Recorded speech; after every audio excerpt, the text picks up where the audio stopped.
वज़ीर-ए-आज़म मलेशिया के सरकारी दौरे पर कुआलालंपुर पहुँच गए। कुआलालंपुर के बंगाराया बैनुल-अक़वामी हवाई अड्डे पर मलेशिया के वज़ीर इत्तलात फ़हमी फ़ाज़ल ने वज़ीर-ए-आज़म शहबाज शरीफ का इस्तकबाल किया। वज़ीर-ए-आज़म को शाही प्रोटोकॉल में लाया गया। मलेशिया के वज़ीर-ए-आज़म अनवर इब्राहीम ने अपनी रिहाइशगाह पर शहबाज शरीफ का गर्मजोशी से इस्तकबाल किया और उन्हें मलेशिया आमद पर खुशामदीद कहा। वज़ीर-ए-आज़म अपने दौरे के दौरान मलेशिया के वज़ीर-ए-आज़म से मुलाकात करेंगे। दोनों ममालिक के वफूद की सतह पर बातचीत होगी।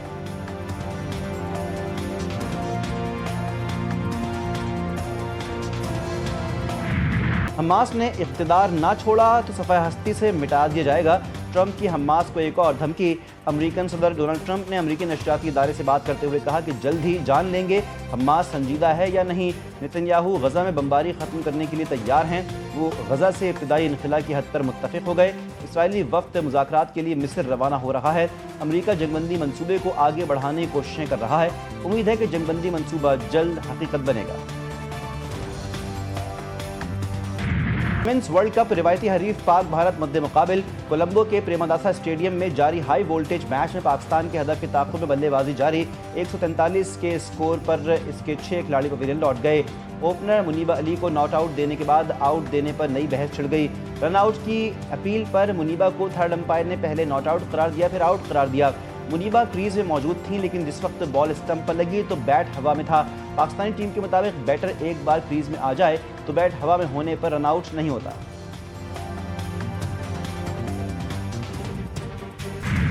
बाहर से जब कोई बैठ के पंजाब के अवाम के ऊपर बात करेगा तो मरियम नवाज शरीफ जवाब देगी। आइंदा पंजाब के ऊपर बात करने से पहले 100 बार सोच लें।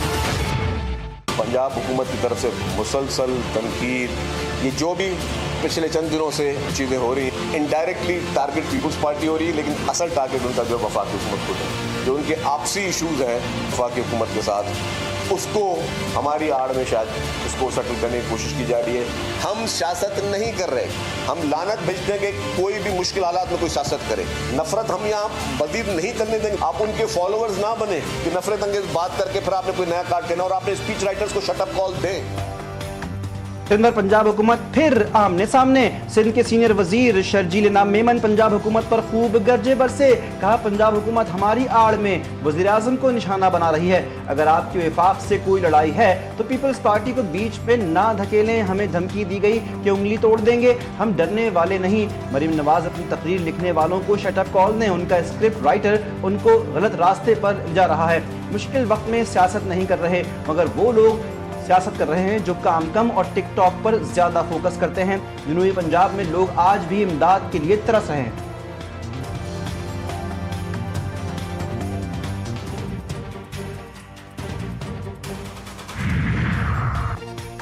बिलावल भुट्टो वजीर खारजा होते हुए भी वफाकी हुकूमत और वज़ीर-ए-आज़म की जड़ें खोखली कर रहे थे। जिनके अपने घर में बाप बेटे की नहीं बनती, वो हमारे घर में फजूल ताने करके अपने गुनाहों पर पर्दा डालना चाहते हैं।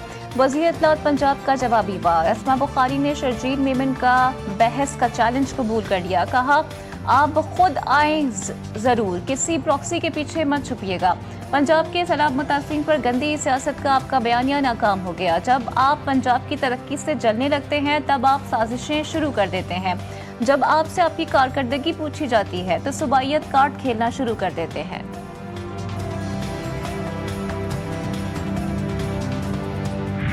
हम सिर्फ सिंध का मुकदमा नहीं लड़ते हैं, पाकिस्तान का मुकदमा लड़ते हैं। मरियम बीबी ने अपने स्टेटमेंट से ये साबित किया कि शायद वो पंजाब का मुकदमा लड़ना चाहती है। बिलावल साहब ने उस स्टेटमेंट का जवाब नहीं दिया अभी तक। ये शो करता है कि बिलावल साहब की सोच जो है वफाक की सोच है, पीपल्स पार्टी की सोच जो है वफाक की है, पाकिस्तान की। वज़ीर-ए-आज़म पंजाब काम पर तवज्जो दें, दूसरों पर तनकीद के बजाय सैलाब मुतासरीन की खिदमत करें। मेयर कराची मुर्तज़ा वहाब की भी पंजाब हुकूमत पर लफ्ज़ी गोलाबारी। कहा पंजाब हुकूमत से मुनाज़रे के लिए तैयार हूँ, अगर बात निकलेगी तो दूर तक जाएगी। पंजाब की क़यादत बयानबाजी से गुरेज करे।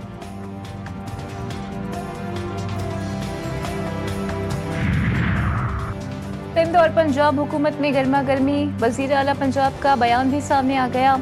मरियम नवाज ने जल्द कराची आने का ऐलान कर दिया। एक्स पर बयान में मरियम नवाज ने कहा कि वो जल्द कराची आएंगी।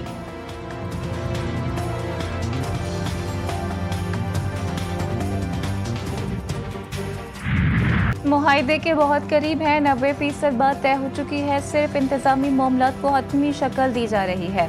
अमरीकी वज़ीर ख़ारजा मार्को रूबियो का बयान, कहा मामला तय हो गए हैं, ये दावा कोई नहीं कर रहा मगर मस्बत नतीजा जल्द निकलेगा। चाहते हैं तमाम यरगमाली जल्द आज़ाद हो जाएं। गजा में हुकूमत ऐसे नहीं बन सकती जो 3 दिन में 3 हमास वाले बदल दे। असलहे की वापसी और हमास की तहलील का मरहला मुश्किल होगा। हमास की जानिब से यरगमालियों की रिहाई की पेशकश काबिल तारीफ। पाकिस्तान, तुर्किया, सऊदी अरब, कतर, मिस्र, उर्दन, UAE और इंडोनेशिया के वज़ीर ख़ारजा का मुश्तरका एलामिया। वज़ीर ख़ारजा का गजा में जंगबंदी से मुताल्लिक़ हमास के इक़दाम का खैर मक़दम। सदर ट्रंप की जंगबंदी और तबादला मुआहदे पर अमल दरामद की अपील की हिमायत की। वज़ीर ख़ारजा ने खित्ते में अमन के क़याम के लिए अमरीकी सदर की कोशिशों को सराहा। हमास की जानिब से गजा की इंतज़ामिया अबूरी फ़लस्तीनी कमेटी के हवाले करने का ऐलान खुश आइंद करार। वज़ीर ख़ारजा ने फ़ौरी मुज़ाकरात शुरू करने पर जोर दिया।